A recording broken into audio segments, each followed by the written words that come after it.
નમસ્કાર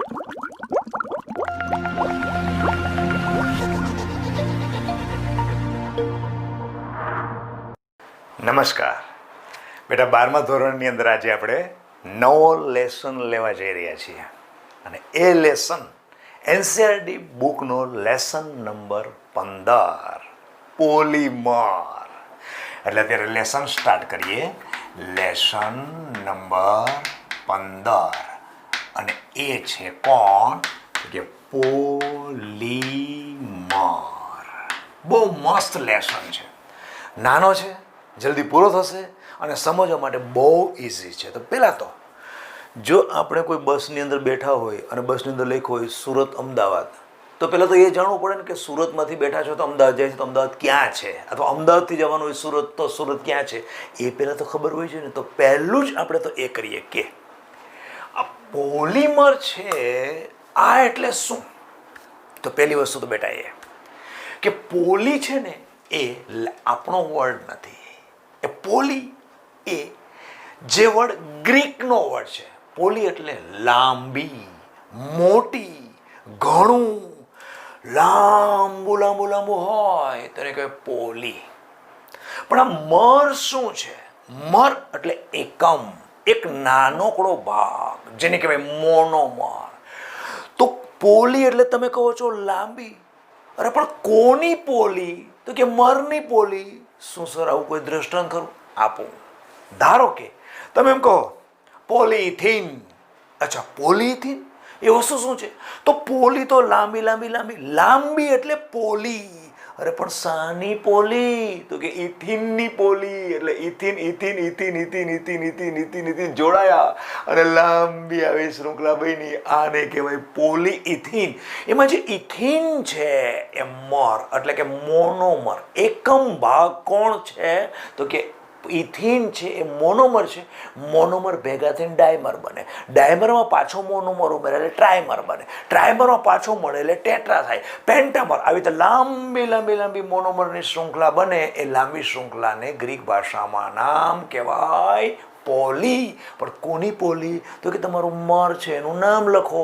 ઇથિન હોય તો ઇથિન લખો, વિનાઇલ ક્લોરાઇડ હોય તો વિનાઇલ ક્લોરાઇડ લખો, તો તમારું થશે પોલી વિનાઇલ ક્લોરાઇડ. ઇથિન હશે તો પોલી ઇથિન થશે. એક્રિલોનાઇટ્રેટ હશે તો પોલી એક્રિલોનાઇટ્રેટ થશે.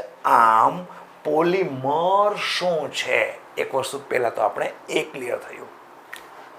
આ બીજી વસ્તુ કે આપણા જીવનની અંદર અત્યારે જે સામાજિક દ્રષ્ટિએ, ભૌતિક સુખ સગવડતા, બધી દ્રષ્ટિએ જુઓ તો પોલીમર આપણા જીવનની અંદર એટલું બધું વણાઈ ગયું છે કે એના સિવાય આપણું જીવન સરળ શક્ય જ નથી. કઈ રીતે સર તમે કહો? કેમ? ડગલે ને પગલે તમે આપણે બધા પોલીમરનો ઉપયોગ કરીએ છીએ. જેમ કે સવારમાં ઉઠીએ, બ્રશ કરીએ તો બ્રશ શું છે? પોલીમર છે. એના પછી કપડાં આપણે પહેરીએ છીએ તો કપડાં પણ ઘણા શું છે? નાયલોન. એ શું છે? ટેરિલિન. આ પણ શું છે? એક પ્રકારના પોલીમર છે. ચપ્પલ પહેરીએ છીએ તો ચપ્પલ પણ શું છે? એ પોલીમર છે. એના પછી રમકડા છે, બાલદી છે, પછી આ વાયર છે, જે ઇલેક્ટ્રિકનો વાયર છે, આ બધા, ઇવન ટાયર છે, ઓટોમોબાઈલ ક્ષેત્રે પણ પોલીમર એટલું બધું આપણા જીવન સાથે વણાયેલો છે. અને એને કારણે આપણને વિજ્ઞાન આ પાઠ ભણાવે છે. તો આપણે જાણવું તો જોઈએ કે નહીં કે આ પોલીમર એ કઈ રીતે બને છે. પોલીમરમાં તમે કહો છો લાંબી લાંબી લાંબી આવડી મોટી શૃંખલા હોય તો સર આખો અણુ થઈ ગયો ને? તો એ અણુ આખો થઈ ગયો તો સર આનું આણુય દળ કેટલું બધું? અરે બહુ વધારે હોય બેટા. 10⁻³ થી 10⁻⁷ AMU જેટલું આખો બૃહદ મોટો અણુ હોય પોલીમરનો. આટલું બધું એનું 10⁻³ થી 10⁻⁷ AMU જેટલું આટલું મોટું આણ્વીય દળ હોય. આ છે આપણો પોલીમર. હવે આ પોલીમરનું વર્ગીકરણ કરીએ તો પોલીમરનું વર્ગીકરણ જુદી જુદી રીતે થાય. એક તો તમે ક્યાંથી મેળવો છો? શું કરો છો? મેળવો છો. એનો મતલબ કે સ્ત્રોત શું છે? પોલીમરનું પહેલું વર્ગીકરણ હું તમને કરું છું ત્યારે એ સ્ત્રોતને આધારે. તો સ્ત્રોતને આધારે તો સર કયું હોય? તો સ્ત્રોતને આધારે તો કાં તો આપણે પોતે બનાવીએ. એનો મતલબ કે સાંશ્લેષિત પોલીમર જે મનુષ્ય બનાવ્યા છે એને કહેવાય સાંશ્લેષિત પોલીમર. અચ્છા, બીજું કુદરતમાંથી જો મળતા હોય હોય તો એને કહેવાય કુદરતી પોલિમર. અને કુદરતમાંથી મળ્યા અને આપણે એમાં કંઈક હરી કરી એટલે એમાં કોઈ પ્રક્રિયા કરીને નવો જ પદાર્થ બનાવ્યો તો એને શું કહેવું? એને કહેવાય અર્ધો સંશ્લેષિત. અર્ધો સંશ્લેષિત કેમ? તો કે કુદરતમાંથી પોલિમર પદાર્થો મળેલા હતા, કોઈ પદાર્થ મળેલા હતા અને એમાં તમે વધારે હરી કરીને નવો કોઈ પદાર્થ બનાવ્યો કે જે પોલિમર છે તો એ પોલિમર કેવો કહેવાશે?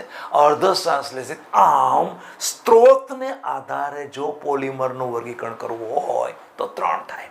એમાં પહેલું કયું? પહેલું છે કુદરતી પોલિમર. એના પછી બીજું છે અર્ધ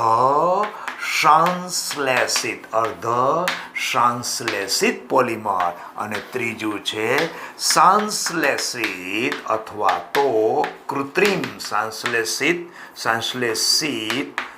સંશ્લેષિતમાં શીત પોલિમર. ઓકે, હવે કુદરતી પોલિમરના કોઈ ઉદાહરણ ખરા? યસ. કયા?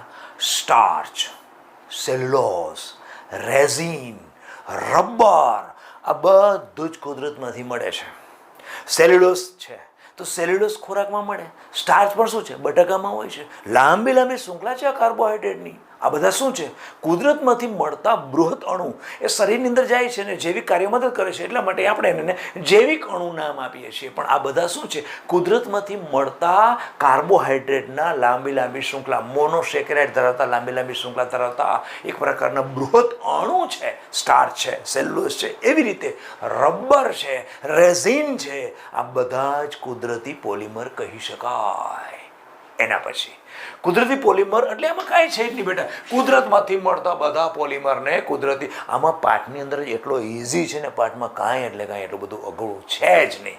પોલિમર વસ્તુ પહેલાં ખ્યાલ આવી ગયો. પછી વર્ગીકરણ કરીએ છીએ.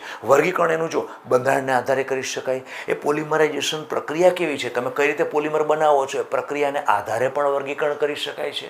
પછી એ પોલિમરનું સ્ત્રોતને આધારે પણ વર્ગીકરણ કરી શકાય. બધા વર્ગીકરણ આપણે અલગ અલગ રીતે લેશું. એમાં પહેલું વર્ગીકરણ કરીએ છીએ. તમને બોર્ડમાં પ્રશ્ન પૂછે કે સ્ત્રોતને આધારે વર્ગીકરણ સમજાવો, 1, 2 માર્ક કે 3 માર્કનું પૂછે તો સ્ત્રોત કેટલા? જ્યાંથી મળે છે, ક્યાંથી મળે છે એને બેસી તમે વર્ગીકરણ કરી આપો.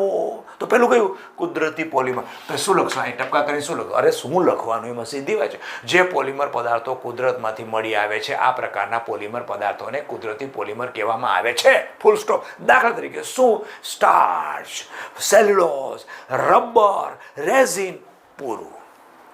ઓકે. હવે એના પછી બીજું અર્ધ સંશ્લેષિત એટલે જે પોલિમર પદાર્થોમાં કુદરતમાંથી મળતા પોલિમર પદાર્થો ઉપર કોઈ યોગ્ય રાસાયણિક પ્રક્રિયા દ્વારા મેળવેલા પોલિમર પદાર્થને અર્ધ સંશ્લેષિત પોલિમર પદાર્થ કહેવાય. તો શું આનું કોઈ ઉદાહરણ ખરું? છે ને. સેલ્યુલોઝ ડાયએસિટેટ. સેલ્યુલોઝ હોય એમાં એસિટિક એસિડ નાખશો એટલે ડાયએસિડ એટલે 2 એસિટેટ અણુ એની અંદર જોડાઈ જશે, જેને નામ કહીએ રેયોન. રેયોન એટલે રેયોનનું રાસાયણિક નામ જણાવો એમ પૂછે તો રેયોન શું છે? અર્ધ સંશ્લેષિત પોલિમર છે. રેયોનનું રાસાયણિક નામ શું? સેલ્યુલોઝ ડાયએસિટેટ. તો સેલ્યુલોઝ આપણને ક્યાંથી મળ્યો? કુદરતમાંથી. એસિટિક એસિડ આપણે નાખ્યો અને બનાવ્યો સેલ્યુલોઝ ડાયએસિટેટ. આ જ રીતે સેલ્યુલોઝની અંદર નાઇટ્રિક એસિડ નાખો તો નાઇટ્રિક એસિડમાંથી નાઇટ્રેટ આયન અંદર જોડાય તો એને કહેવાય સેલ્યુલોઝ નાઇટ્રેટ. આ બંને જે મેં તને ઉદાહરણ આપ્યા એ કયા થયા? અર્ધ સંશ્લેષિત પોલિમર પદાર્થના ઉદાહરણ થયા. અર્ધ સંશ્લેષિત કેમ બેટા? ખ્યાલ આવ્યો? અર્ધ સંશ્લેષિત કહેવાય જ ને, કારણ કે સેલ્યુલોઝ તમારો કોણ છે? કુદરતી. હમણાં મેં કુદરતીમાં કીધું ને, સેલ્યુલોઝને, સ્ટાર્ચને, રબરને, રેઝિન કીધું ને, એ તમારો સેલ્યુલોઝ છે. એની સાથે કોઈ પ્રક્રિયા કરો છો, રાસાયણિક પ્રક્રિયા કરો છો, એક એસિટિક એસિડ નાખીને કરો છો ને એક નાઇટ્રિક એસિડ નાખીને કરો છો. એસિટિક એસિડ નાખીને કરો છો તમારો રેયોન બને છે. રેયોન કોણ છે? સેલ્યુલોઝ ડાયએસિટેટ છે. પેલું કોણ છે? સેલ્યુલોઝ નાઇટ્રેટ છે. આ બંને પોલિમર જ છે, પણ એ પોલિમરને તમે શું કહેશો? શું તમે કુદરતી કહેશો? ના સર, કુદરત કેવી રીતે કહેવાય? અમે તો એસિટિક એસિડ નાખ્યો અથવા નાઇટ્રિક એસિડ નાખ્યો. તો તમે હરી કરી કે નહીં?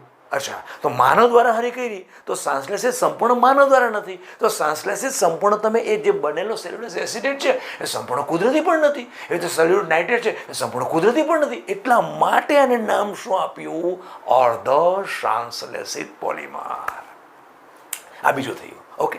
ત્રીજું સંશ્લેષિત માનવ નિર્મિત પોલિમર પદાર્થને સંશ્લેષિત પોલિમર પદાર્થ કહેવાય. અચ્છા, તો આનું ઉદાહરણ કરું. હવે આનું ઉદાહરણ પોલિથીનની બેગ, એક તો પોલિથીનની બેગ વાપરીએ છીએ ને, પ્લાસ્ટિક, એના પછી નાયલોન 6 આ ઉદાહરણ પણ છે, પછી રબર, બ્યુના એસ. ઓકે, હવે આ બધા જ ટેરેલિન છે, નાયલોન છે, પોલીએક્રિલોન નાઇટ્રાઇન છે, ટેફલોન છે, પોલીથીન છે, પોલીવિનાઇલ ક્લોરાઇડ છે, આ બધા જ શેમાં આવશે? સંશ્લેષિત પોલિમર. આમ તમે પહેલું વર્ગીકરણ કર્યું કેને આધારે? સ્ત્રોતને. આ વર્ગીકરણ કોને આધારે છે? વર્ગીકરણ કોને આધારે મેં કર્યું? સ્ત્રોતને આધારે પોલિમર પદાર્થનું વર્ગીકરણ કર્યું. કેટલા થયા? 3. એ કુદરતી પોલિમર, અર્ધ સંશ્લેષિત અને સંશ્લેષિત. બધામાં શું લખવાનું છે? કોઈ વસ્તુ કાંઈ બહુ અઘરી નથી. સામાન્ય વસ્તુ જે લખો છો એ જ વસ્તુ ત્યાં દર્શાવવાની છે. કુદરતમાંથી મળતા પોલિમર. આની અંદર કુદરતી હોય અને માનવ સંશ્લેષિત બંને હોય, એને તમે અર્ધ સંશ્લેષિત કરો છો. કુદરતમાંથી મળતા પોલિમરમાંથી તમે કોઈ પ્રક્રિયા એની ઉપર કરી અને મળેલા પોલિમરને કહેવાય અર્ધ સંશ્લેષિત. અને સંપૂર્ણ આપણે બનાવેલા છે, કૃત્રિમ રીતે બનાવેલા છે, તો એને કૃત્રિમ પોલિમર અથવા તો સંશ્લેષિત પોલિમર પદાર્થો કહેવાય.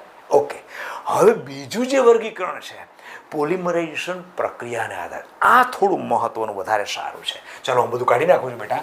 અને હવે પોલિમરાઇઝેશન પ્રક્રિયામાં યોગશીલ પોલિમરાઇઝેશન પ્રક્રિયા હું કરું છું. હવે ધ્યાન રાખો, યોગશીલ પ્રક્રિયા કરો ને ત્યારે તમારા ઘટકની અંદર હંમેશા દ્વિબંધ અથવા તો ત્રિબંધ હોવો જોઈએ, એટલે કે અસંતૃપ્તતા તમારા ઘટકમાં હોવી જોઈએ. હવે જે હું કરું છું પોલિમરાઇઝેશન જે પ્રક્રિયા છે ને, પોલિમરાઇઝેશન પ્રક્રિયા એટલે પોલિમર બનવાની ક્રિયાને કહેવાય પોલિમરાઇઝેશન.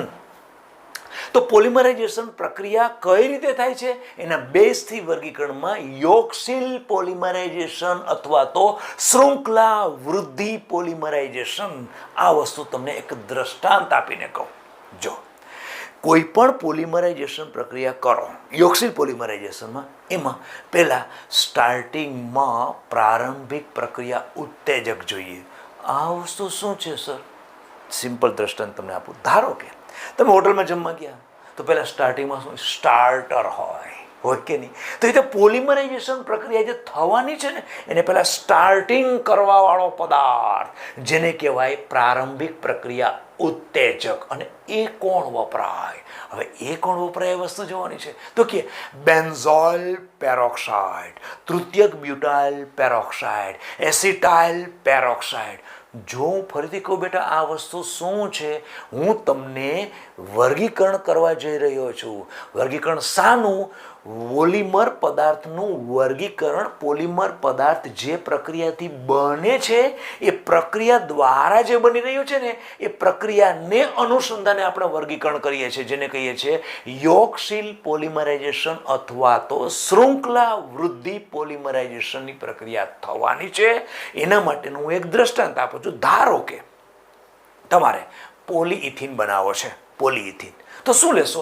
પાત્રની અંદર પોલીઇથિન લેવા માટે પહેલાં તો ઇથિન લેવો પડે કે નહીં? તો કે CH2 ડબલ બોન્ડ CH2. આ મેં શું લીધો? ઇથિન લીધો. ઓકે, આમાંથી મારે શું કરવું છે? પોલીઇથિન બનાવવો છે. ઓકે, તો આની સાથે મારે પ્રારંભિક પ્રક્રિયા ઉત્તેજક, એટલે કે પ્રક્રિયાનું પોલિમરાઇઝેશન થવા માટે પ્રારંભિક અવસ્થામાં જ પ્રક્રિયાને ઉત્તેજિત કોણ કરશે? એ ઉત્તેજિત કરવા માટે હું અહીંયા લઈશ બેન્ઝોઇલ પેરોક્સાઇડ.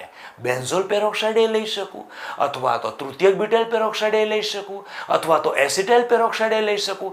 પણ હું તમને અહીંયા બેન્ઝોઇલ પેરોક્સાઇડ એટલા માટે લઉં છું કે આપણે NCERT બુકની અંદર બેન્ઝોઇલ પેરોક્સાઇડ લઈ અને ક્રિયાવિધિ સમજાવેલી છે, એ મારે તમને એ સમજાવવી છે. તો હું અત્યારે અહીં શું લઉં છું?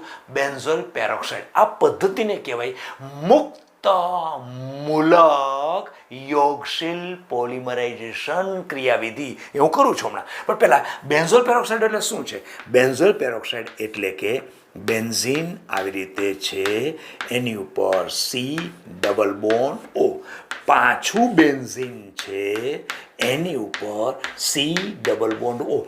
આને કહેવાય બેન્ઝોઇલ. આ પણ શું છે? બેન્ઝોઇલ. અને પેરોક્સાઇડ એટલે શું? તો કે O અને O વચ્ચેનો જે બંધ હોય ને એને કહેવાય પેરોક્સાઇડ. તો આ C અને આ C વચ્ચે પેરોક્સાઇડ બંધ હોય. આ છે બંધ તમારો પેરોક્સાઇડ બંધ છે.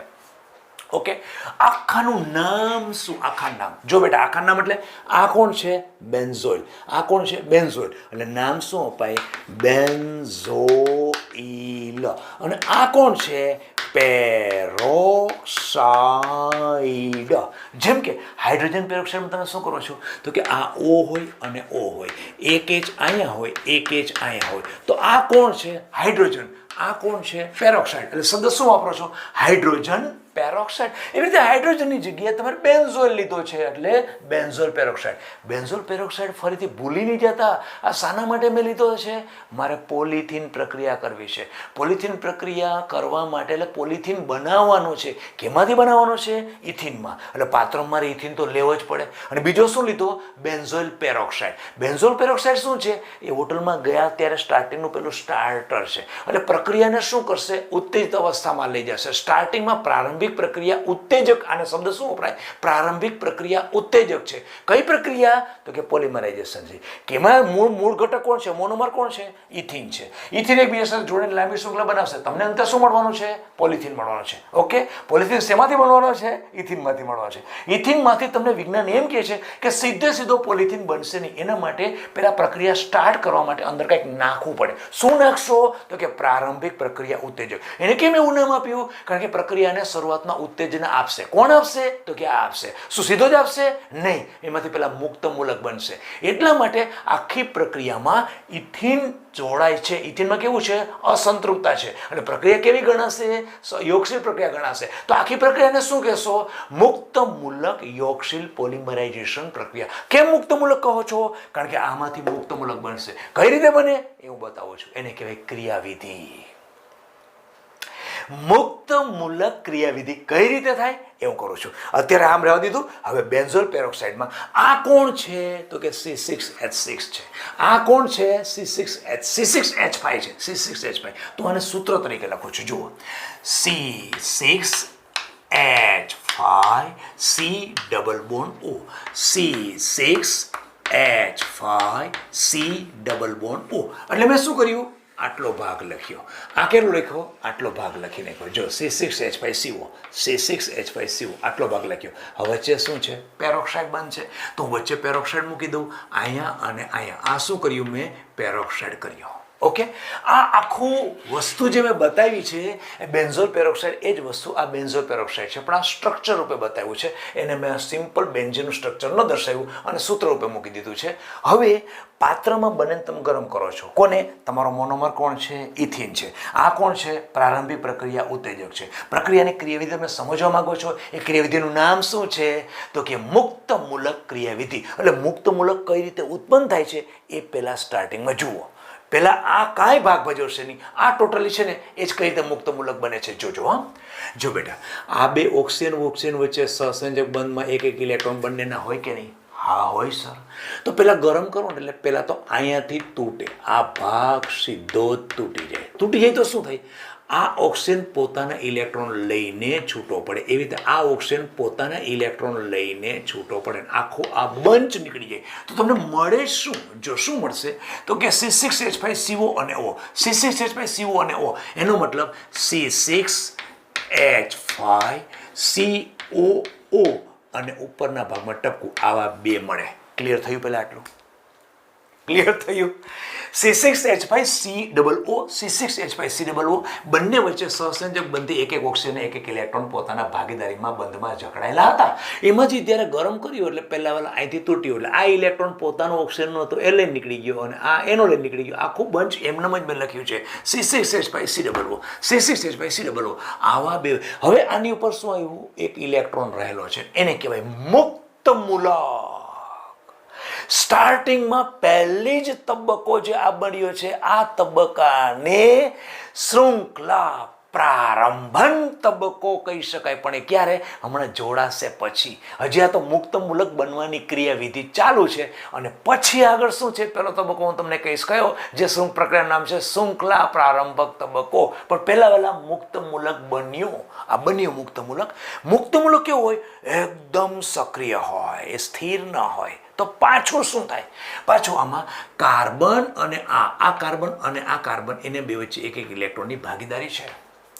તો આ ઇલેક્ટ્રોન અને આ ઇલેક્ટ્રોન અહીંથી આખો આ ભાગ પોતે CO2 તરીકે બહાર નીકળી જાય, CO2 તરીકે બહાર નીકળી જાય. તો હવે આ આખી ઇલેક્ટ્રોન આનો રહી ગયો, બંને અણુ છે એમાં C6H5 ઉપર ઇલેક્ટ્રોન રહી ગયો એટલે બન્યું શું? C6H5 અને એની ઉપર ઇલેક્ટ્રોન આમ ફિનાઇલ મુક્ત મૂલક બન્યો. જો પહેલા શું હતું? બેન્ઝોલ પેરોક્સાઇડ, એમાં ઓક્સિજન વચ્ચે બંધ તૂટ્યો એટલે આ એનો ઇલેક્ટ્રોન રાખ્યો, પહેલા એનો ઇલેક્ટ્રોન રાખ્યો, બે અણુ આપણે મુક્ત મૂલક સ્વરૂપે મળ્યા. એ મુક્ત મૂલક સ્વરૂપે મળે એમાં કાર્બન અને આ કાર્બન વચ્ચે, કારણ કે આ તો હાઇડ્રોજન લખાય કેવી રીતે? આમ કાર્બન ને કાર્બન વચ્ચે જ બંધ હોય ને, આ છ કાર્બન સાથે આની સાથે એક કાર્બન સાથે બંધ હોય છે આ કાર્બનનો, તો અહીંયાથી તૂટે અને આ પોતાનો ઇલેક્ટ્રોન ને પેલો ઇલેક્ટ્રોન છે બધું લઈને પોતે બહાર નીકળી જાય અને આનો ઇલેક્ટ્રોન પોતા પાસે રહી જાય એટલે આ કાર્બનનો ઇલેક્ટ્રોન પોતા પાસે રહી ગયો. એનો મતલબ કે આ પણ હવે કેમ આવી ગયું? મુક્ત મૂલક. આ મુક્ત મૂલકમાં આવી ગયું એટલે કેવી પોઝિશન છે? આવી પોઝિશન છે. અહીંયા તમારો મુક્ત મૂલક છે, આ કાર્બન પાસે એક ઇલેક્ટ્રોન રહી ગયો. તો આને શું કહેવાય? એ બેન્ઝીન નથી, એક ઇલેક્ટ્રોન વધારે વાળું છે. એનો મતલબ કે આને કહેવાય ફિનાઇલ મુક્ત મૂલક. હવે પાત્રમાં તમારો આ છે કોણ? ફિનાઇલ મુક્ત મૂલક. એટલે કે C6H5 એની ઉપર ટપકું એ કહેવાશે ફિનાઇલ મુક્ત મૂલક. જોજો હવે ફરીથી કહું બેટા, થોડુંક સમજવાની મજા આવે એવું છે એટલા માટે ફરીથી એકવાર રિપીટ કરું તમને. ચાલો, તમારે પોલિથીન બનાવવાનો છે. કઈ પ્રક્રિયા છે? યોગશીલ પોલિમરાઇઝેશન અથવા તો શૃંખલા વૃદ્ધિ પોલિમરાઇઝેશન. આ તમે કહેવા માંગો છો. કઈ રીતે થાય છે? તો પહેલામાં પોલિથીન બનાવવાનો છે તો પાત્રમાં શું લેવું પડે? ઇથિન લેવું પડે. અને બીજું તમે આ શું નાખ્યો સર? આનું પોલિમરાઇઝેશન આ શું નાખ્યું? એટલે આ તો સ્ટાર્ટર છે, પ્રારંભિક પ્રક્રિયા ઉત્તેજક. આનું નામ પ્રારંભિક પ્રક્રિયાની દ્રષ્ટિએ પ્રારંભિક પ્રક્રિયા ઉત્તેજક. એ શું કરશે? પ્રક્રિયાને ઉત્તેજના આપશે. કઈ રીતે આપશે ને એ હવે હમણાં ખબર પડશે આ સ્ટેપ પછી. તો પહેલા તો આમાંથી પોતે મુક્ત મૂલક બને. કઈ રીતે બને? આ રીતે મુક્ત મૂલક બની ગયો. એટલે બેન્ઝોલ પેરોક્સાઇડમાં તમારે શું બની ગયો? ફિનાઇલ મુક્ત મૂલક બની ગયો કે નહીં? હવે એ મુક્ત મૂલક ખૂબ જ સક્રિય હોય. એ સક્રિય સીધો જ પાત્રમાં ધાળ આની સાથે અથડાશે. અથડાય એટલે આમાં તો અનસેચ્યુરેશન છે, અસંતૃપ્તતા છે કે નહીં? એટલે સીધો જે બંધ તૂટશે અને તૂટીને કઈ રીતે જોડાય ને જુઓ. આ C6H5 કોની સાથે પ્રક્રિયા કરશે? CH2 ડબલ બોન્ડ CH2 એની સાથે કોણ પ્રક્રિયા કરશે? C6H5 અને એની પર શું છે? એક ઇલેક્ટ્રોન એની પાસે છે.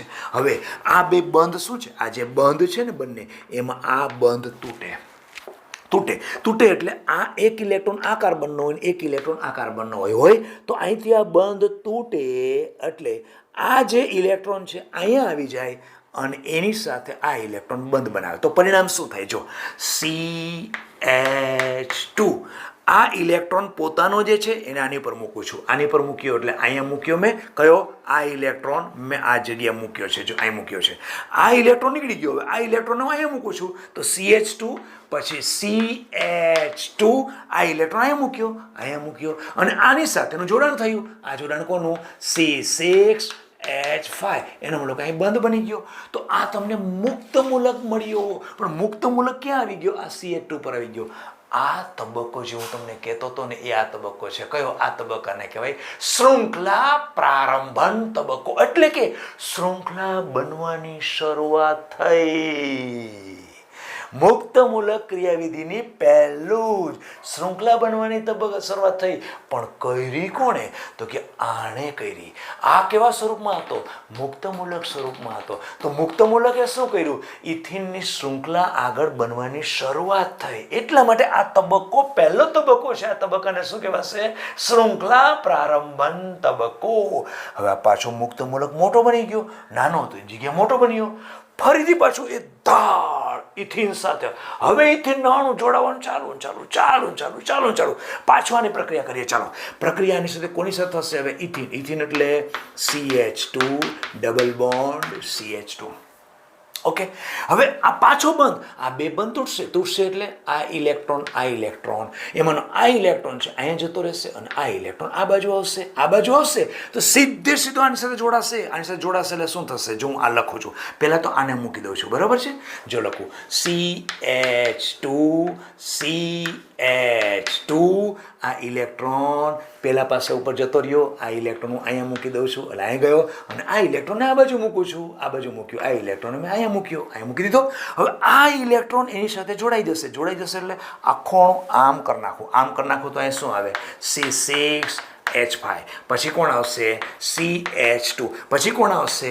CH2 નો એક ઇલેક્ટ્રોન છે, આ ઇલેક્ટ્રોન બંને જોડાઈ ગયા તો હવે આખો પાછો મોટો મુક્ત મૂલક થયો, બીજો થયો ને. આ મુક્ત ટપકું ક્યાં આવી ગયું? અહીંયા આવી ગયું. જો ફરીથી બેટા આખું સમજો. પહેલાં તમને એમાં પ્રારંભિક પ્રક્રિયા ઉત્તેજક નાખ્યો તમે બેન્ઝોલ પેરોક્સાઇડની અંદરથી બે પરમાણુ ઓક્સિજન વચ્ચેના ઇલેક્ટ્રોન વચ્ચે બ્રેક થયું એટલે તમારો મુક્ત મૂલક આ બન્યો. મુક્ત મૂલક આવા બે અણુ બની ગયા હતા, બંને અણુમાંથી CO2 નીકળી ગયો એટલે મુક્ત મૂલક ક્યાં આવી ગયો? C6H5 એટલે ફિનાઇલ મુક્ત મૂલક. એ ફિનાઇલ મુક્ત મૂલક એસિડ આપણે ઇથેન હતો ને એની પર ધાડ તૂટ્યો એટલે આનો બંધ છૂટી ગયો એટલે પેલો જે ઇલેક્ટ્રોન છૂટો પડેલો હતો ને એની સાથે જોડાઈ ગયો તો બે ઇલેક્ટ્રોન હતા એમાંનો એક ઇલેક્ટ્રોન અહીંયા રહી ગયો અને એક ઇલેક્ટ્રોનને બંધમાં ભાગ ભજવો એટલે પહેલો જ તબક્કો થયો. એ તબક્કાનું નામ શું આપણું? પ્રારંભિક. આ તબક્કાને કહેવાય શૃંખલા પ્રારંભન તબક્કો. શૃંખલા બનવાની શરૂઆત થઈ, શૃંખલા બનતી જાય, પાછો મુક્ત મૂલક એની સાથે બીજા ઇથિન સાથે જોડાય અને ફરીથી શૃંખલા આગળ બની, હજી પાછો ઇથિન થશે એટલે શું થશે? CH2 double bond CH2.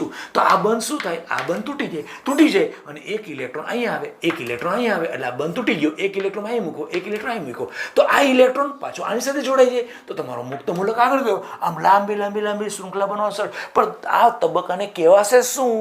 શૃંખલા પ્રારંભન તબક્કો. એટલે લાંબી આમ શૃંખલા બનતી જાય.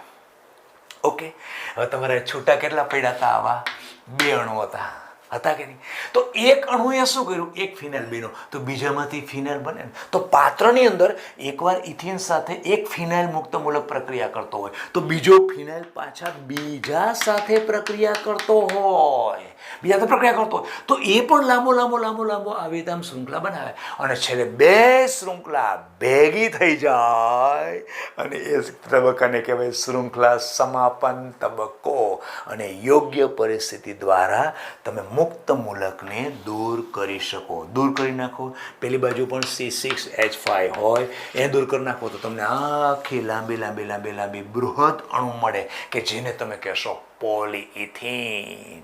આ તમારો બની ગયો પોલીઇથિન કે જે તમારી શું થયું કે એકચ્યુઅલી જોઈએ તો આ તો યોક્સિલ પોલિમરાઇઝેશન કહેવાશે. કેમ યોક્સિલ પોલિમરાઇઝેશન? એટલા માટે કે ઇથિનની અંદર શું હતો? દ્વિબંધ હતો. તો દ્વિબંધ છે ઇથિનનો દ્વિબંધ, આમ એક દ્વિબંધ તૂટે એટલે બે સંયોજકતા ખુલે. જેમ કે જો CH2 ડબલ બોન્ડ CH2 છે, આ દ્વિબંધ તૂટે એટલે અહીંયા સંયોજકતા ખુલે, અહીંયા ખુલે તો પાછો એક ઇથિન અહીંયા જોડાય, પાછો દ્વિબંધ તૂટે, પાછો જોડાય, પાછો દ્વિબંધ તૂટે, પાછો જોડાય. આમ લાંબી શૃંખલા થાય છે. એ તો આપણે કહી શકીએ કે જોડાય, લાંબી શૃંખલા થાય, પણ એના માટે પેલા કોઈ પ્રક્રિયામાં સ્ટાર્ટર તો જોઈએ કે નહીં. એટલે આમ આખી પ્રક્રિયા જ્યારે શરૂઆત થઈ ત્યારે પહેલાં શરૂઆત કરનાર કોણ? તો કે બેન્ઝોલ પેરોક્સાઇડ. તો બેન્ઝોલ પેરોક્સાઇડને આપણે નામ શું આપશું? પ્રારંભિક પ્રક્રિયા ઉત્તેજક. જો એ ન હોત તો ફિનાઇલ મુક્ત મૂલક ન મળે. અને ફિનાઇલ મુક્ત મૂલક હંમેશા સક્રિય હોય, કોઈ પણ ઉપર પડે તો આ મુક્ત મૂલક જો ન બન્યો હોત ને આટલો સક્રિય ફિનાઇલ મુક્ત મૂલક ન બન્યો હોત તો તમારો ઇથિનનો C અને C વચ્ચેનો બંધ ન તૂટ્યો હોત અને બંધ તૂટ્યો ન હોત તો ઇથિન તમારો એમનેમ પડ્યો રહ્યો હોત. એટલા માટે આખી ક્રિયાવિધિમાં મેઇન જવાબદાર કોણ હતો? તમારો મુક્ત મૂલક. એટલા માટે આખી ભલે તમે યોક્સિલ પ્રક્રિયા થઈ છે અને પોલિમર બન્યો છે તો તમે નામ આપવાના છો યોક્સિલ પોલિમરાઇઝેશન કહેશો, પણ એની ક્રિયાવિધિમાં મૂળ નામ આપવું તો શું કહેવાશે? મુક્ત મૂલક ક્રિયાવિધિ. એટલે કે તમે પોલિમરાઇઝેશન કર્યું પણ મુક્ત મૂલકની મદદથી પોલિમરાઇઝેશન કર્યું. મુક્ત મૂલક માટે તમારે પદાર્થ લેવો પડે, એ કંઈ બજારમાં છૂટો ન મળે. એટલા માટે આખો તમે પદાર્થ લીધો એમાં તમારા મુક્ત મૂલક કેવી રીતે બન્યું એની ક્રિયાવિધિ બતાવી. એ મુક્ત મૂલક પછી તમારા દ્વિબંધ ધરાવતા અસંતૃપ્ત હાઇડ્રોકાર્બન સાથે બંધ તોડીને કઈ રીતે જોડાય થાય છે. આ જોડાઈ ગયો, આ ઇલેક્ટ્રોન વહીતો એટલે પાછો મુક્ત મૂલક ત્યાં આવી ગયો. પાછો તમારો દ્વિબંધ ધરાવતો અસંતુલિત હાઇડ્રોકાર્બન છે એનો બંધ તૂટે એટલે આની સાથે જોડાઈ જાય તો પાછું ટપકું તમારું અહીંયા આવી જાય. આમ તમારી લાંબી લાંબી લાંબી શૃંખલા થાય. તો પહેલું સ્ટાર્ટિંગની અંદર શૃંખલા બને એ તબક્કાને શું કહેવાશે? તો શૃંખલા પ્રારંભન તબક્કો. તો એકવાર શૃંખલા બનવાનું સ્ટાર્ટ થયું, એક મુક્ત મૂલકે કર્યું, આમાં તો 2 મળશે.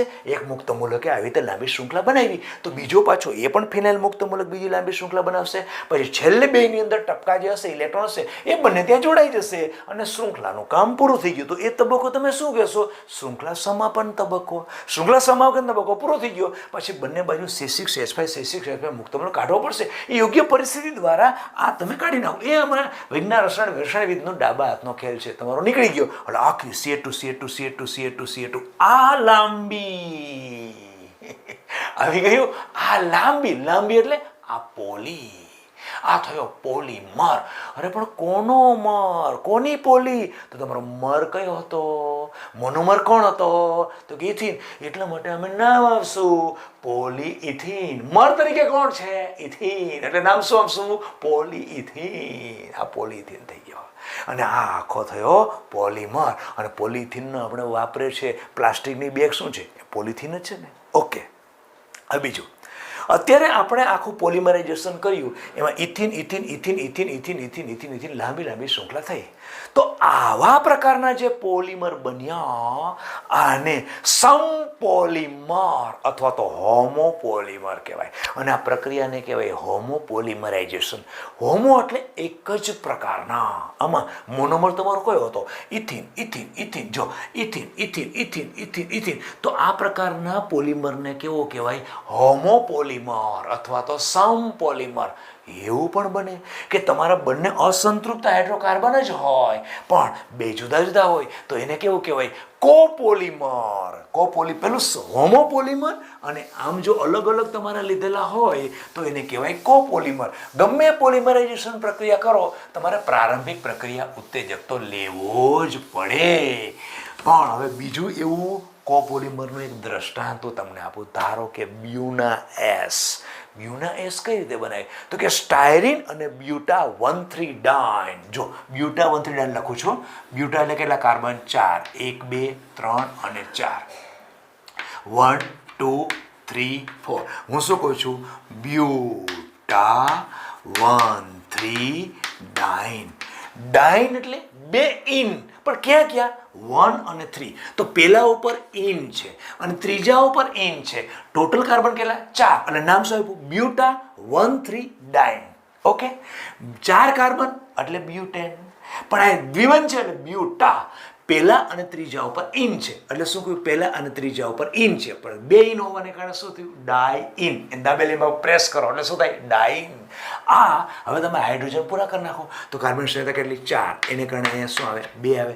કાર્બન સંખ્યા કેટલી? 4. આ કાર્બનની તો 2 તો છે તો અહીંયા CH2 થયું. કાર્બન સંખ્યા 4 તો 2 અને 1 3 તો અહીંયા 1 H આવશે. આ કાર્બન માટે પણ 2 અને 1 આ 1 છે એટલે અહીંયા પણ H આવશે. આ થઈ ગયું બ્યુટા 1,3 ડાઇન. એના પછી બીજું આમાં મોનોમર કોણ હોય છે? સ્ટાયરીન. હવે સ્ટાયરીન એટલે શું? ઇથિન હોય ને, ઇથિનમાંથી 1 H કાઢી નાખો ને ત્યાં બેન્ઝીન લગાવી દો એને કહેવાય સ્ટાયરીન. અચ્છા એવું છે? કરીએ ચાલો. જો સ્ટાયરીન કરું છું તો ઇથિન એટલે કોણ? CH2 double bond CH2. અહીંથી 1 H કાઢી નાખો અને એ જગ્યાએ તમે બેન્ઝીન લગાવી દો. આ કોણ થયો આપણો? સ્ટાયરીન. આ બે વચ્ચે પોલિમરાઇઝેશન પ્રક્રિયા થઈ અને પ્રક્રિયા થાય એટલે તમારે કાંઈ નહીં કરે, જોઈન્ટ કરી દેવાનું. જો આ બે વચ્ચે જોઈન્ટ અહીંયા હું કરું છું ને એ ત્યાં બતાવું તમને. આ દ્વિબંધ છે ને એ દ્વિબંધ તૂટશે એટલે ખબર છે એક દ્વિબંધ તૂટે એટલે 2 સંયોજક ખુલે. ઉપરનો દ્વિબંધ તોડવું એટલે ધાર. એટલે આ દ્વિબંધ તૂટ્યો એટલે એક સંયોજકતા અહીંયા ખુલી, એક સંયોજકતા અહીંયા ખુલી. ઓકે, હવે એવી રીતે આ દ્વિબંધ તૂટે એટલે એક દ્વિબંધ તૂટે એટલે 2 સંયોજકતા ખુલે. આ દ્વિબંધ તૂટ્યો એટલે આમ થાય એટલે આ હું દ્વિબંધ તોડું છું. એટલે એક સંયોજકતા આમ થઈ, એક સંયોજકતા આમ થઈ. ઓકે, હવે આ સંયોજકતા સીધી જોડાઈ જાય. અચ્છા, હવે અહીંયા જુઓ, પાછો તમારો સ્ટાયરીન અહીંયા આવે તો આ દ્વિબંધ શું થાય? તૂટે એટલે આ એક બિંદુ તૂટે ધાર. એટલે આ એક બંધ તૂટે અને બે સંયોજકતા ખુલે, એક તમારી આ બાજુ ખુલે અને એક આ બાજુ ખુલે, એનો મતલબ અહીંયા દ્વિબંધ થઈ જાય અને આ તમારો સ્ટાયરીન સાથે જોડાઈ જાય. આમ આખો આ અણુ બની ગયો એ લાંબુ લાંબુ લાંબુ ચાલે રાખે એટલે શું થાય? Butadiene styrene, butadiene styrene, butadiene styrene. તો આને નામ શું આપવું? બ્યુટાડાઇન સ્ટાયરીન જ કહેવાય, પણ એને ટૂંકું નામ છે બ્યુના-એસ. કેમ આવું નામ આપ્યું સર? બ્યુટાડાઇન એનું બ્યુના અને સ્ટાયરીનનું એસ, બ્યુટાડાઇન સ્ટાયરીન. હવે આ પોલિમર કયો ગણાશે? આ તમારો સહપોલિમર ગણાશે બેટા, કોપોલિમર ગણાશે. કેમ સર આને કોપોલિમર ગણાશે? આ પણ યોગશીલ પોલિમર જ છે. હા, યોગશીલ પોલિમર જ છે, પણ આમાં પહેલાં ફરક શું હતો? પહેલાંમાં શું હતું? ઇથિન હતો, CH2 double bond CH2 common બતાવું છું. આના N અણુ પોલિમરાઇઝેશન કર્યું. પોલિમરાઇઝેશન કરીને તો કે ગભરાણ નહીં, સીધું તમારે લખવાનું હોય. આમાં શું થાય? આ દ્વિબંધ તૂટે, દ્વિબંધ તૂટે, એક તૂટે એટલે બે સંયોજકતા ખુલી જાય એટલે તમે CH2 એમ લખી નાખો, CH2 સિંગલ બોન્ડ CH2. આ દ્વિબંધ તૂટ્યો એટલે આમ કરી આમ સીધું જોડાયું એટલે એક ઇથિન અહીંયા જોડાય, એક ઇથિન અહીંયા જોડાય એટલે આમ તમારો થયો, આમ થયો અને પછી ઇથિન જોડાવાનું ચાલુ જ રહીએ. આ તમારું શું બની ગયું? પોલિથીન. જે હમણાં ક્રિયાવિધિ પ્રમાણે કર્યું, પ્રારંભિક પ્રક્રિયા ઉત્તેજક લઈને કર્યું, બેન્ઝોલ પેરોક્સાઇડ લઈને કર્યું, તો આ પણ યોગશીલ પોલિમરાઇઝેશન થયું. આ પણ કર્યું તો યોગશીલ પોલિમરાઇઝેશન થયું, પણ ફરક એટલો છે કે આની અંદર શું છે? સમાન પ્રકારના monomer, ethene ethene ethene ethene ethene ethene ethene, સમાન પ્રકારના મોનોમર હતા. એટલા માટે આ પોલિમરને સમપોલિમર અથવા તો હોમોપોલિમર કહેવાય અને આ પ્રક્રિયાને કહેવાય હોમોપોલિમરાઇઝેશન. એ જ વસ્તુ અહીંયા છે, પણ અહીંયા બ્યુટાડાઇન છે અને બીજો સ્ટાયરીન છે. આમાંય અસંતૃપ્તતા છે, આમાંય અસંતૃપ્તતા છે, બંનેમાં અસંતૃપ્ત.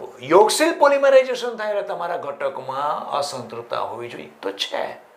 યોગશીલ પોલિમરાઇઝેશન થઈ ગયા પછી મને જે પોલિમર આ મળ્યો, આ પોલિમર પણ યોગશીલ પ્રક્રિયાને કારણે જ મળ્યો છે. આ પોલિમર પણ યોગશીલ પ્રક્રિયાને કારણે જ મળ્યો છે, પણ આ પોલિમર ને આ પોલિમરમાં ફરક શું? તો કે આ સમપોલિમર છે, આ સહપોલિમર છે.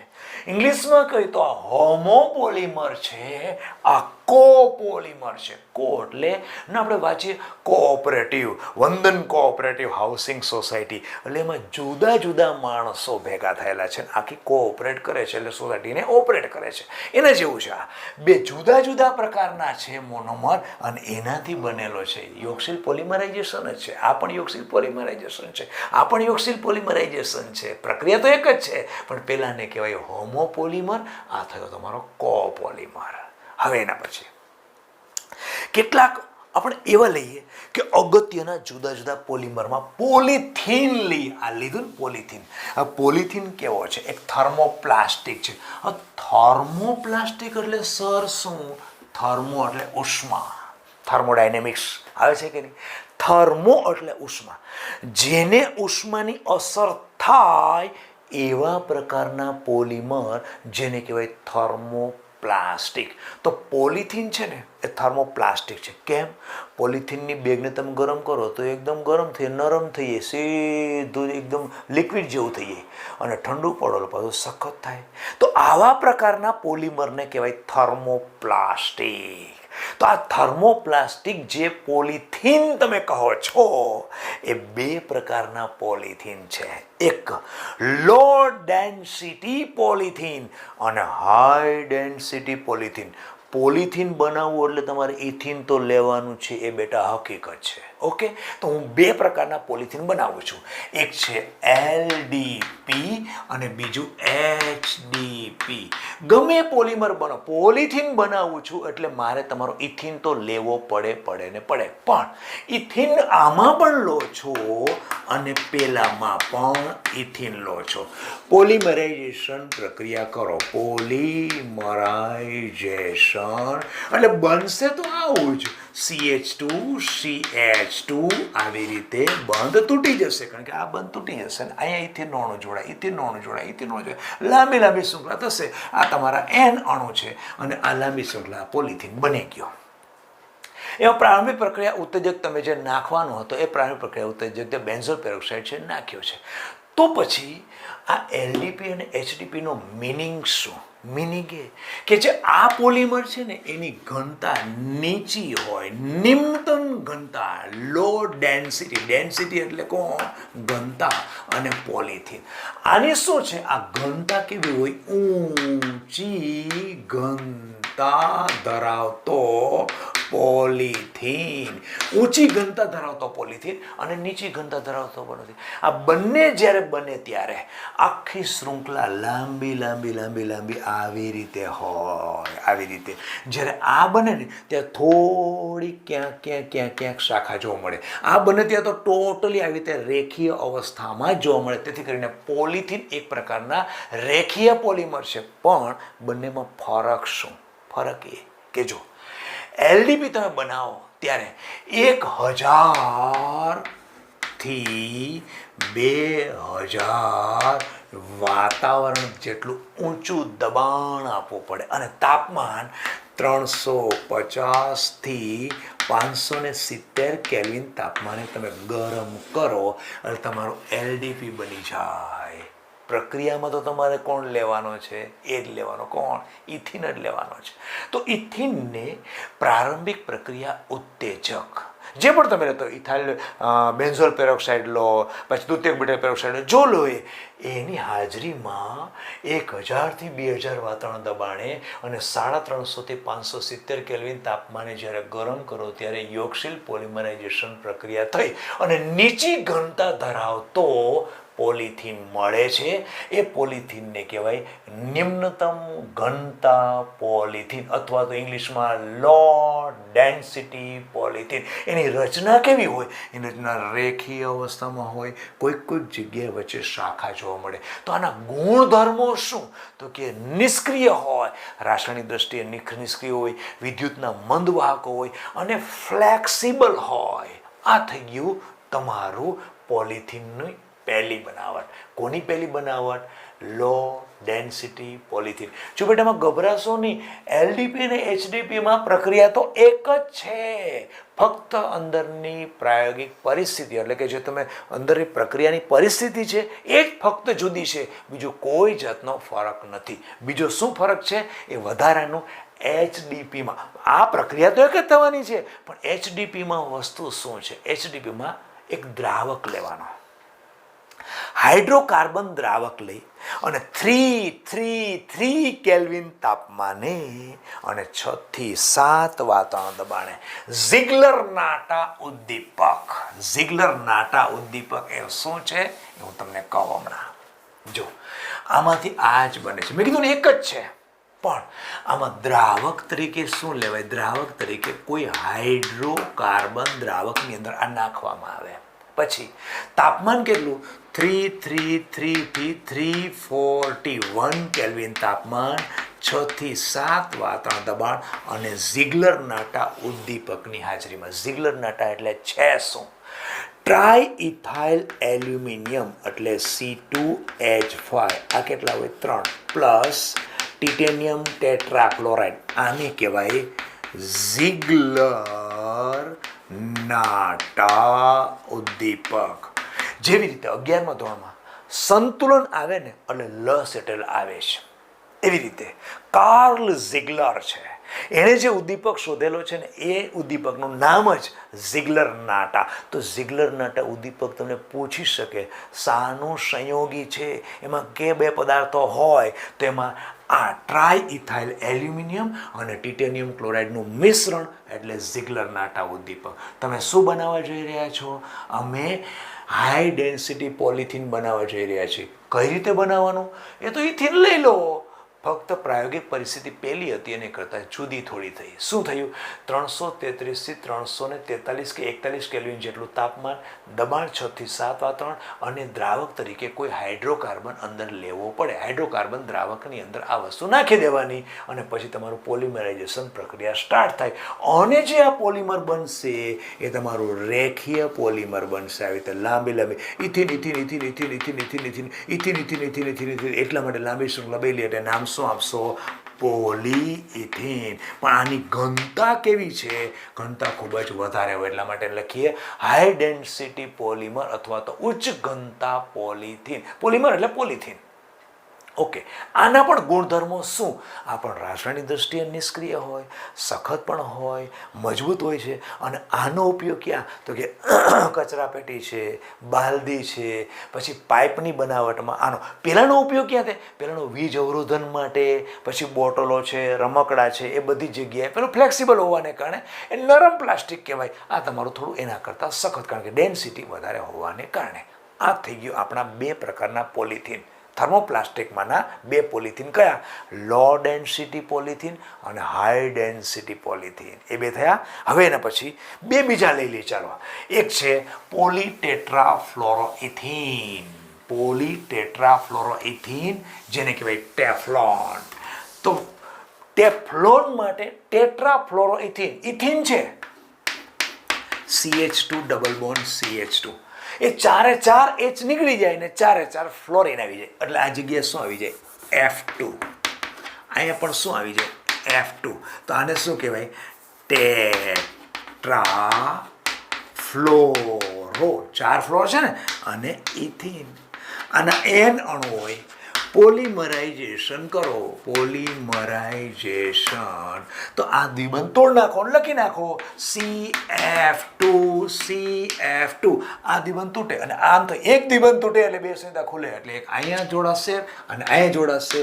આ ખૂણો આ ટૂંકમાં અસંખ્ય અણુઓ છે અને એક અણુ અહીંયા જોડાય, અહીંયા જોડાય, પાછો અહીંયા જોડાય, પાછો અહીંયા જોડાય, પાછો ને. એટલે આના અણુ કેટલા થઈ ગયા? N. આને કહેવાય પોલીટેટ્રાફ્લોરોઇથીન. ઊંચા દબાણે આને ટૂંકું નામ શું? ટેફલોન. ઊંચા દબાણે મુક્ત મૂલક પોલિમરાઇઝેશન અથવા તો પરસલ્ફેટ ઉદ્દીપકની હાજરીમાં આવી રીતે ટેટ્રાફ્લોરોઇથીનની પોલિમરાઇઝેશન પ્રક્રિયાના અંતે ટેફલોન એટલે કે પોલીટેટ્રાફ્લોરોઇથીન મળે છે. અને આનો ઉપયોગ ક્યાં? નોનસ્ટિકમાં તમને યાદ હોય તો નોનસ્ટિકની સપાટી ધરાવતા વાસણોના સીલ અને ગાસ્કેટ બનાવવામાં આનો ઉપયોગ થાય. એના પછી બીજું એક ફરીથી પાછું યોગશીલ પોલિમરાઇઝેશન જઈએ. એ કયું? સર એમ કેમ કરો છો? પાન. પોલીએક્રિલોનાઇટ્રાઇલ, PAN. આ કરી દો. એ પણ પેરોક્સાઇડ ઉદ્દીપકની હાજરીમાં મુક્ત મૂલક યોગશીલ પોલિમરાઇઝેશન પ્રક્રિયા છે. એ કઈ રીતે કરવી? તો એક્રિલોનાઇટ્રાઇલ એટલે શું? તો કે ઇથિન લો ઇથિન CH2. એમાંથી એક H કાઢી અને તે જગ્યાએ તમે CN લગાડ દો. આને કહેવાય એક્રિલોનાઇટ્રાઇલ. આ જ વસ્તુ polymerisation. H same to same. Okay, કયો? પેરોક્સાઇડ ઉદ્દીપકની હાજરીમાં એક્રિલોનાઇટ્રાઇલનું પોલિમરાઇઝેશન કરો. કાંઈ એટલે કાંઈ નથી, બંધ તોડ નાખો. જે છે એમ લખી નાખો. CH2 double bond CN. બંધ તોડી અને આ બાજુ N અને N અણુ. આ થઈ ગયું પોલી એક્રિલોનાઇટ્રાઇલ જેને કહેવાય PAN. મેં કહ્યું ને, પાન. અને આ છે ઓર્લોન અને એક્રિલોન જેવા ઔદ્યોગિક રેસાઓને બનાવવામાં ઊનના વિકલ્પ તરીકે આ પોલીએક્રિલોનાઇટ્રાઇલનો ઉપયોગ થાય છે. આમ આજે આપણે પોલિમરના પાઠના શરૂઆતમાં જ શું કર્યું? પોલિમર પદાર્થનો આપણા જીવનમાં કેટલો વણાઈ ગયેલો છે, પહેલી વસ્તુ એ કહી. બીજું, પોલિમર એટલે છે શું? પોલિમર એટલે પોલી એટલે ગ્રીક વર્ડ, લાંબી. અરે પણ કોની લાંબી? તો કે મરની. મર એટલે શું? એકમ ભાગ. જેમ કે ઇથિન એક એકમ ભાગ હતો. Ethene ethene ethene ethene ethene ethene. હા સર, આ તો લાંબી થઈ ગઈ. એટલા માટે તો આ પોલીમર છે. અને પણ પોલી એટલે લાંબી, પણ કોની? તો કે ઇથિનની, એટલા માટે પોલીથીન. અત્યારે આ લાંબી લાંબી શૃંખલા બની, જુઓ ને, આ લાંબી લાંબી શૃંખલા બની, આ બની કે નહીં આવડ્યા? સોરી, આ બધી લાંબી લાંબી શૃંખલા બની, તો આ કોની છે? તો કે એક્રિલોનાઇટ્રેટ, એટલે આ નામ શું? પોલી એક્રિલોનાઇટ્રેટ. ઓકે, હવે તમે જો આ જગ્યાએ તમે Cl કરી નાખો ને, આ Cl કરી નાખો ને, તો આ વિનાઇલ ક્લોરાઇડ થાય. તો અહીંયા શું આવે? Cl આવે. તો આ શું થાય? વિનાઇલ ક્લોરાઇડનું પોલિમરાઇઝેશન, તો પોલીવિનાઇલ ક્લોરાઇડ. અત્યારે Cn છે તો એક્રિલોનાઇટ્રેટ છે, તો આને તમે શું કહેશો? પોલી એક્રિલોનાઇટ્રેટ. તો લાંબી લાંબી શૃંખલા, લાંબી એટલે પોલી. ઓકે, પણ મર, પોલીમર, પાઠનું નામ છે પોલીમર. મર એટલે કોણ? તમારો એકમ છે, એ પાછળ લખી નાખો.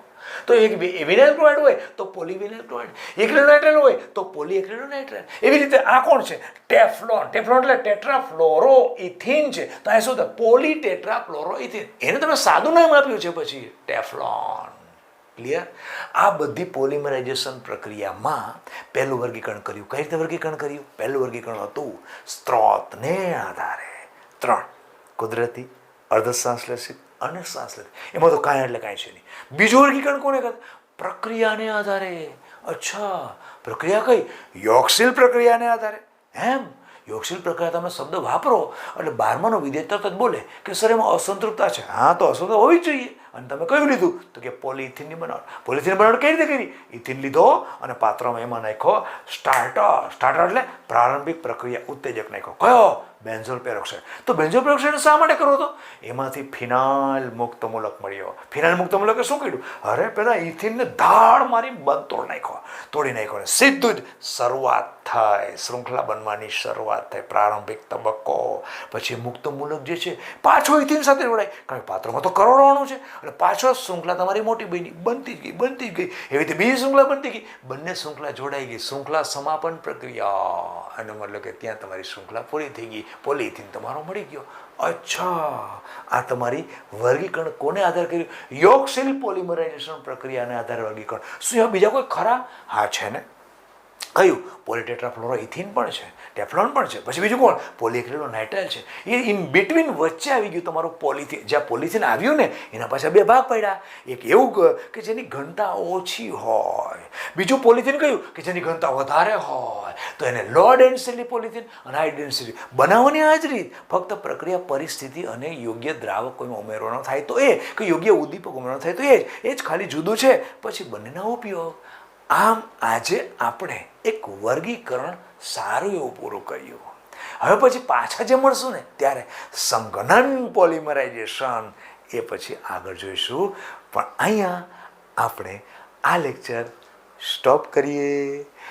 વધુ આવતા અંકે. નમસ્કાર.